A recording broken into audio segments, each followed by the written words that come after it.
प्रिय व्यूअर्स, जय श्री राम।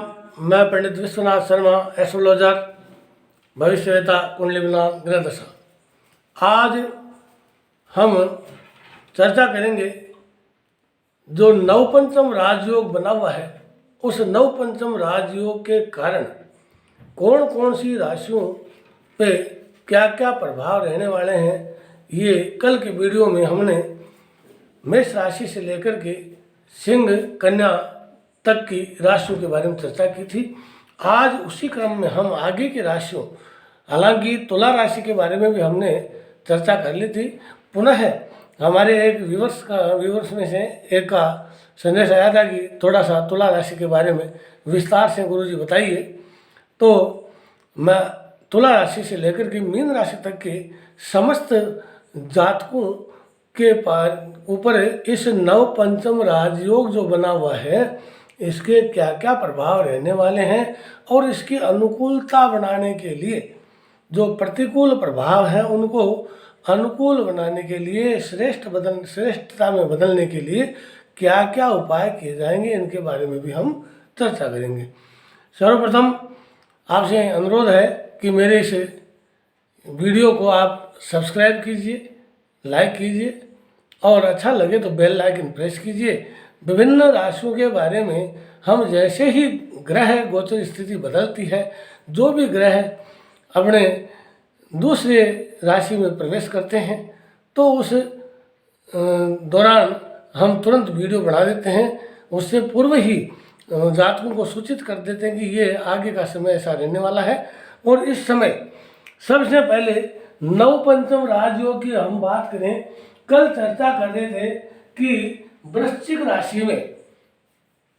राशि में जो है हमारे बुध ग्रह और शुक्र देव, ये दोनों जो है बहुत ही सौम्य ग्रह कहलाते हैं और ये प्रवेश कर चुके हैं। 11 तारीख को शुक्र देव और 13 नवंबर 2022 को बुध देव इसमें प्रवेश कर चुके हैं। बुध देव को ग्रहों का राजकुमार कहा जाता है तथा शुक्र देव बहुत ही अच्छे देव हैं, यानी सौंदर्य के, प्रेम के, सुख के, विलासता के, भोग विलास के, दाम्पत्य सुख के, प्रेम के, ग्लैमर के आदि सभी के जो है देवता कहलाते हैं।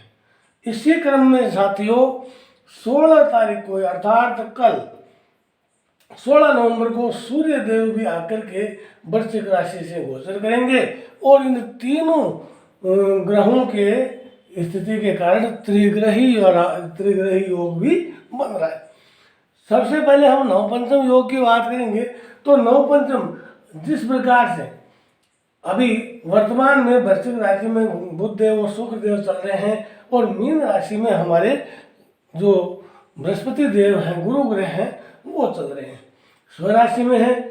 और यहाँ से हम वृश्चिक से मीन तक चलेंगे तो पंचम योग ये हो गया, और मीन से वृश्चिक तक आएंगे तो नवम योग ये बनता है। और इस नवपंचम योग को ही हम राजयोग की नाम की संज्ञा देते हैं।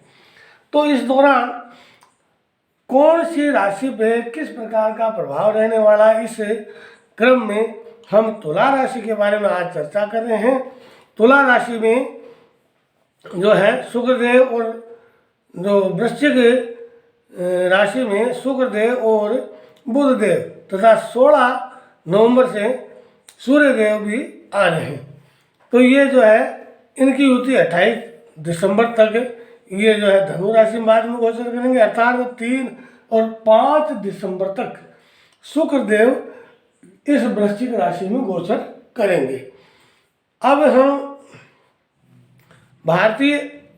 हमारे देश में और विदेश में किस प्रकार के प्रभाव पड़ने वाले, इस बारे में भी हम थोड़ी सी चर्चा कर लेते हैं साथियों।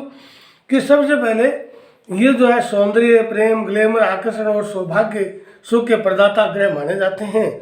भारतीय सामाजिक व्यवस्था पर भी व्यापक प्रभाव पड़ने वाला है तथा स्वतंत्र भारत की जो लग्न कुंडली है वो भी वृषभ लग्न की है और इसमें भारत सरकार देश का अंतर्राष्ट्रीय स्तर पर मान सम्मान बढ़ेगा, सकारात्मकता की वृद्धि होगी।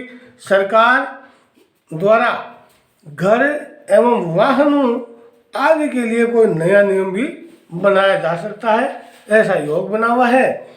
तथा महिला मातृशक्ति के लिए भी ये जो योग है नवपंचम योग, जिसको हम राजयोग की संज्ञा दे रहे हैं, ये महिलाओं के सम्मान में भी वृद्धि करेगा।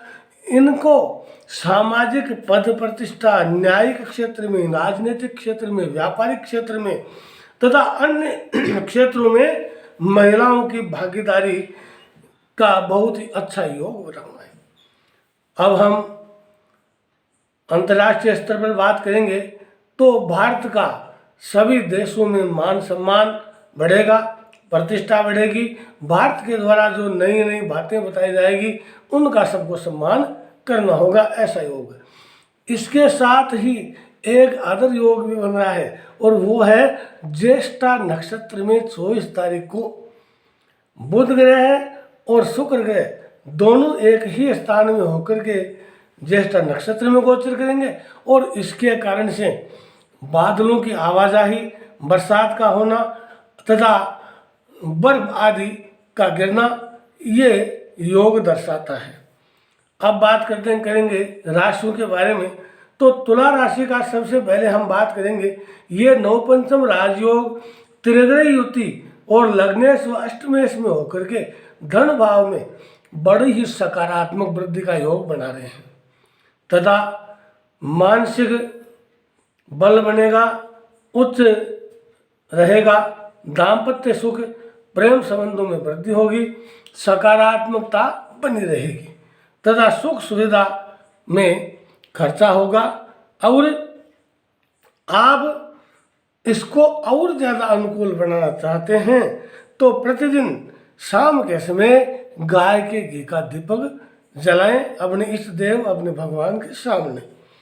इसी क्रम में वृश्चिक राशि ये जो है सप्तमेश तथा व्ययेश होकर के लग्न भाव में त्रिग्रह योग जो चल रहा है वो खर्चा अधिक रहेगा। साझेदारी के कार्यों से इस समय बचना चाहिए और किसी खास व्यक्ति के द्वारा आपको नीचा देखना पड़ सकता है, थोड़ा सा सावधान रहने की ज़रूरत है। और इस दौरान आप 5 दिसंबर तक का जो समय है गोचर काल शुक्रदेव का, इसमें आप किसी को धन उधार नहीं देने, नहीं तो आपका पैसा आने की उम्मीद कम ही रहेगी।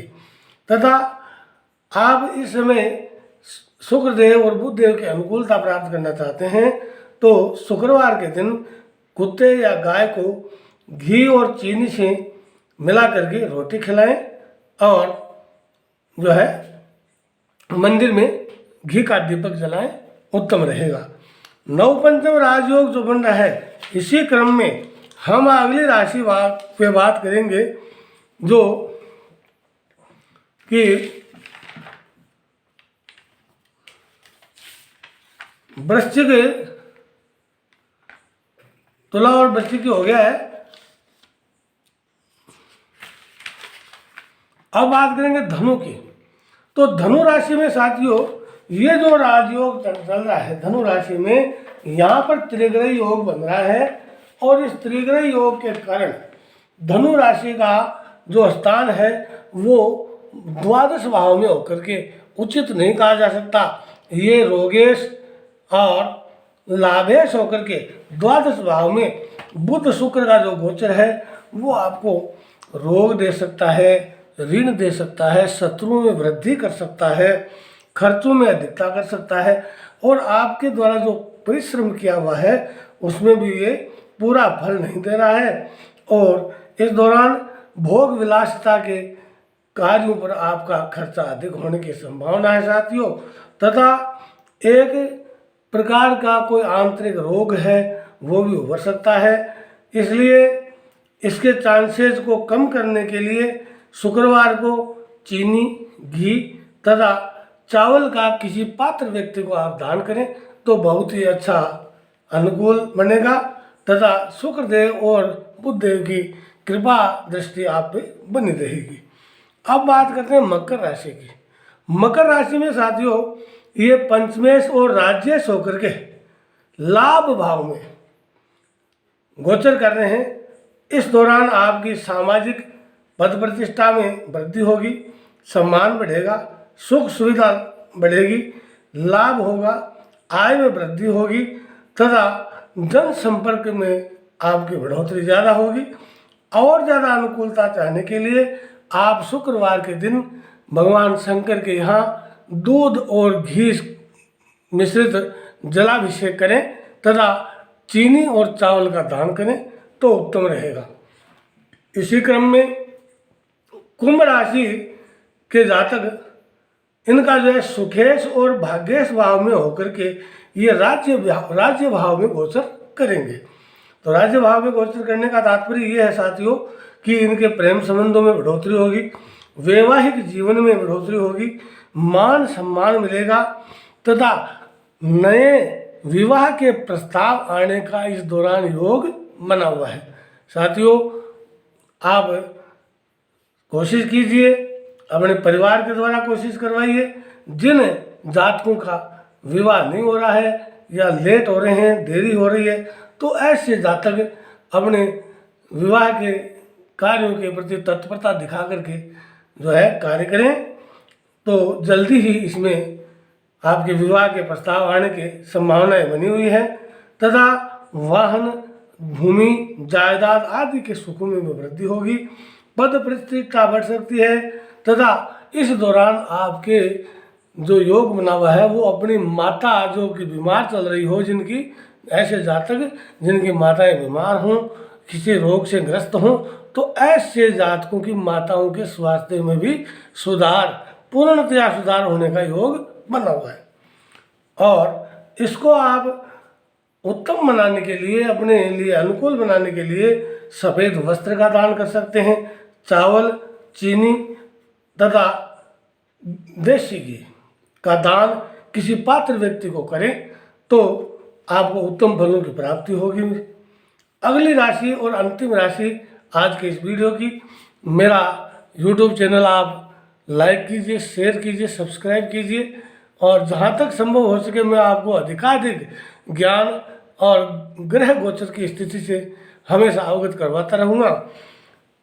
राशि है मीन और मीन राशि में ये प्राकर्मेश होकर के अष्टमेश होकर के नवम भाव में जो कि भाग्य का भाव कहलाता है। प्राकर्मेश और अष्टमेश होकर नवम भाव में जो भाग्य का भाव कहलाता है इसमें गोचर कर रहे हैं।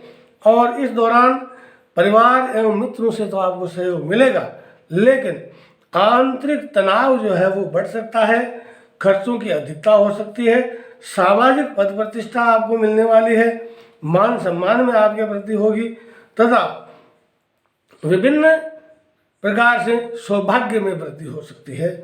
आप इस दौरान भगवान शुक्रदेव और बुधदेव की अनुकूलता के लिए अपने किसी भी आस पड़ोस के माताजी के मंदिर में, जगदम्बा के मंदिर में जाकर के घी का दीपक सायंकाल को जलाएं और माता को श्रृंगार की वस्तुएं दान करें, चढ़ाएं। और इसी के साथ में सूर्य देव को अर्घ्य देने से, रोली और चावल मिश्रित अर्घ्य देने से आपके सौभाग्य में वृद्धि होगी। ऐसा योग बना हुआ साथियों। कल मैंने बताया था कि मैं इन 6 राशियों के बारे में अगले दिन चर्चा करूंगा। इस प्रकार से ये आज की राशियों के बारे में चर्चा की है।